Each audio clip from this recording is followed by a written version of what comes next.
Sekarang timnas nggak pakai pemain utama di AFF karena para pemain utama pada fokus untuk mempersiapkan ajang Piala Dunia.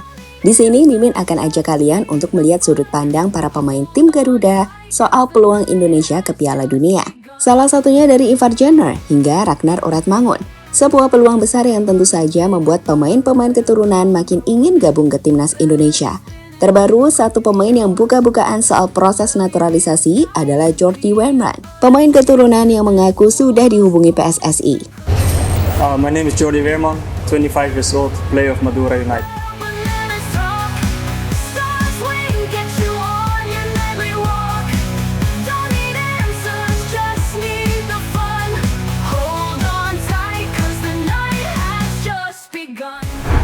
Ketika tim-tim rival di kawasan ASEAN seperti Vietnam, Malaysia hingga Thailand menyiapkan tim terbaik mereka guna bermain di kancah ASEAN Football Championship, timnas Indonesia justru melakukan gebrakan baru yang tidak biasa ketika Coach Shin Tae-yong memilih untuk menggunakan para pemain muda.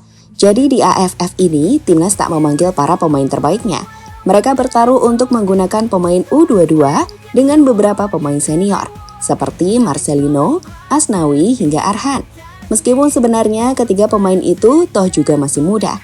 Apa yang dilakukan timnas ini dilakukan karena target PSSI bukanlah meraih gelar juara AFF, melainkan memberikan kesempatan pada para pemain muda untuk bisa mendapatkan pengalaman di kompetisi internasional.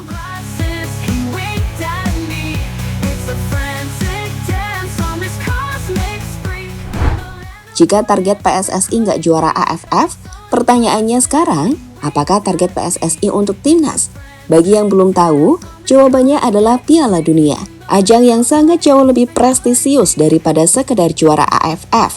Kalau menurut Mimin, kamu mau juara AFF 100 kali pun, kalau nggak pernah ke Piala Dunia akan percuma. Dan itu kenapa PSSI lebih fokus ke World Cup.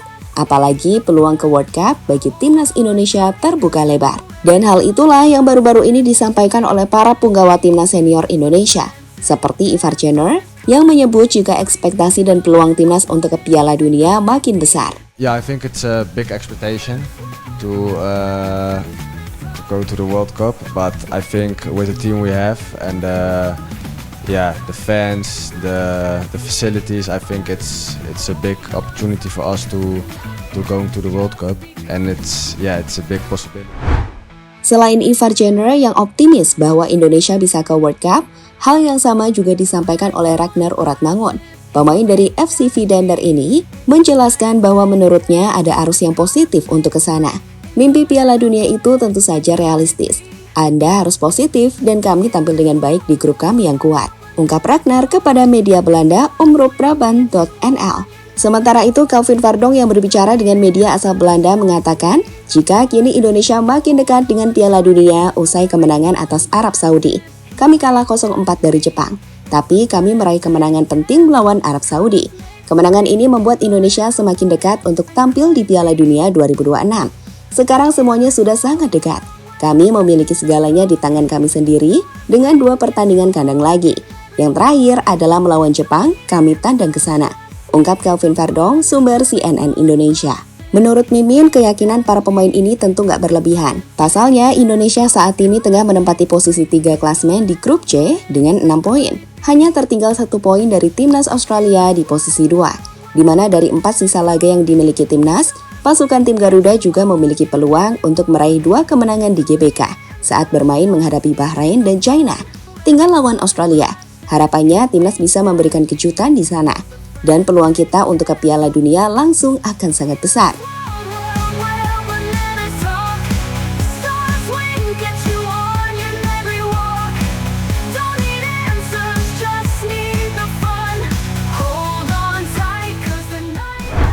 Besarnya peluang Indonesia ke Piala Dunia dan perkembangan sepak bola di tanah air yang luar biasa inilah yang membuat banyak pemain keturunan mulai tak ragu-ragu lagi untuk menunjukkan keinginannya bermain untuk Indonesia. Terbaru, ada gelandang tengah milik MU, tapi bukan MU yang di Manchester ya, melainkan Madura United, yakni Jordi Weerman. Pemain yang bermain untuk tim Feyenoord hingga ADO Den Haag di Eredivisie itu baru-baru ini menjelaskan kepada sosok YouTuber Yusa Nugraha soal bagaimana dirinya sudah dihubungi PSSI untuk menanyakan kesediaannya bergabung ke timnas. Di situ ia pun menjawab bahwa ia bisa untuk gabung ke tim Garuda. Heb je misschien in die tijd contact met PSSI of hebben ze jou contact met je opgenomen? Ja, er is afgelopen zomer contact geweest. Oké. In de voorbereiding. Toen hebben ze me eigenlijk gevraagd hoe ik er tegenover stond. Ja. Toen heb ik gezegd dat ik me beschikbaar stel. Dus dat als ze me nog me kunnen bellen. Meskipun ditariknya Jordi ke timnas Indonesia ini masih jadi pro dan kontra teman-teman, pasalnya sebagian fans menilai jika nggak usah ambil Jordi karena dia hanya main di Liga 1. Tapi di sisi lain, ada yang menilai bahwa Jordi akan sangat penting. Apalagi di lini tengah, kita masih memiliki kedalaman skuad yang kurang. Sebagai contoh, saat Tom Haid cedera, kita masih kesulitan mencari penggantinya. Sementara itu, kalau bicara soal kualitas, meski main di Liga 1, Jordi ini sebenarnya bermain cukup baik dan sangat menonjol. Tapi tentu saja, semua tergantung pada Coach Shin Tae-yong ya.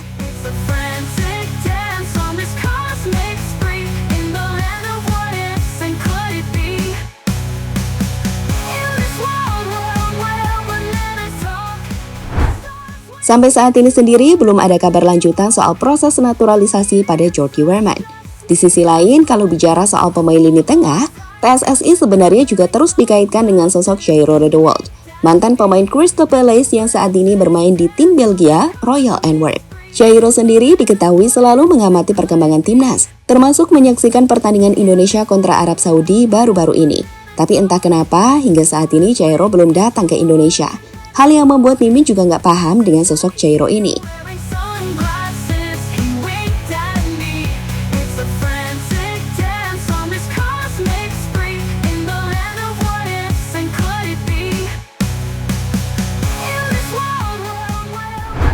Menyambung soal interview dari Ivar Jenner, baru-baru ini dalam interviewnya, Ivar ini juga menjelaskan soal sosok Rizky Ridho. Menurutnya, meski berkembang di Liga 1, Ridho ini adalah sosok panutan di timnas. Kedisiplinannya jadi contoh para pemain timnas lainnya. Dan kami pikir, itulah yang jadi alasan kenapa Ridho ini dinilai layak main di luar negeri. But I think, Ridho is a good example. Ridho is a good example also for the European guys who play in Europe. Always on time, good behavior, like helping the new guys, helping the younger guys. He's like an example for everyone. Bicara soal Rizky Ridho, pemain yang baru saja menjalani pertunangan dengan pasangannya itu, baru-baru ini juga tengah diminati oleh tim asal Jepang Tokyo FC. Meski begitu, tak sedikit dari fans Indonesia yang menilai jika seharusnya Ridho nggak perlu mengambil tawaran dari Jepang. Jika mengingat sudah banyak pemain Indonesia yang nggak mendapatkan kesempatan bermain saat bermain di Jepang. Ridho sendiri saat ini disarankan untuk memilih bermain di Eropa. Kalau tidak, maka Ridho bisa bermain di Liga Australia seperti Rafa Strike yang lebih banyak mendapatkan jam bermain di A-League. Dan kami pikir, kualitas Ridho lebih dari layak untuk bisa bermain di sana, apalagi usianya yang sudah mulai matang. Gimana menurut kalian?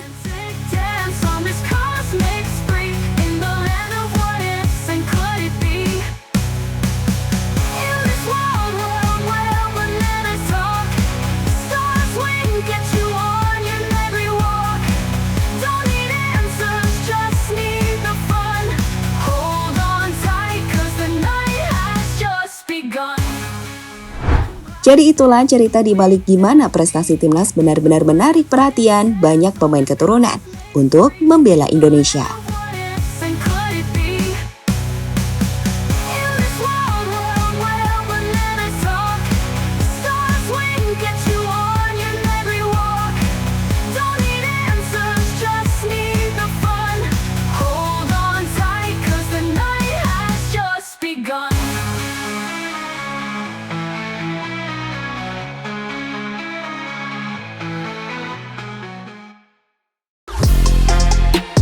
Halo, izin iklan sebentar ya guys. Jadikan ruangmu bernuansa timnas. Temukan beragam poster dinding, sepak bola dan timnas dengan desain menawan, kualitas premium dan harga yang tidak akan menguras kantong. Segera klik link Shopee di deskripsi video ini dan dukung timnas dengan sepenuh hati. Mulai dari dinding rumahmu.